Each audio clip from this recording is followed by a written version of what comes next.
এই যাত্রায় এবারে জানবো রেলপথের চিত্র। রাজধানীর কমলাপুর স্টেশন থেকে যুক্ত আছেন সহকর্মী দিলশাদ অ্যানি। অ্যানি, এখন পর্যন্ত ট্রেনগুলো কি শিডিউল অনুযায়ী কমলাপুর থেকে ছেড়ে যাচ্ছে? আর যাত্রীদের ঈদ যাত্রার অনুভূতি নিয়েও কিছু জানান।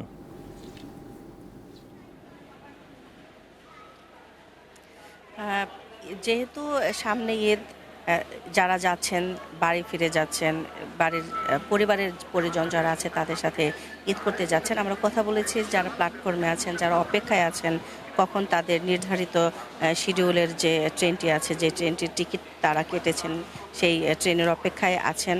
তাদের সাথে কথা বলেছি।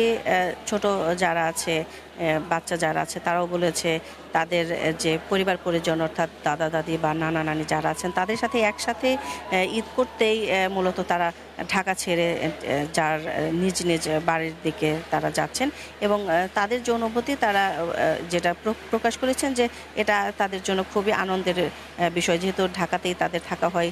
ঈদের একটি দিন উৎসব মুখর পরিবেশে যাতে পরিবারের সবাইকে নিয়ে করতে পারে সেজন্যই মূলত তাদের যাওয়া। আর ট্রেনের যাত্রার যে বিষয়টি, ট্রেন যাত্রার বিষয়ে তারা যেটা বলেছে, ট্রেনে আসলে স্বস্তির সাথে যাত্রা করা যায়, যেখানে যানজটের কোনো ভোগান্তি নেই, নির্বিঘ্নে যাতায়াত করা যায়।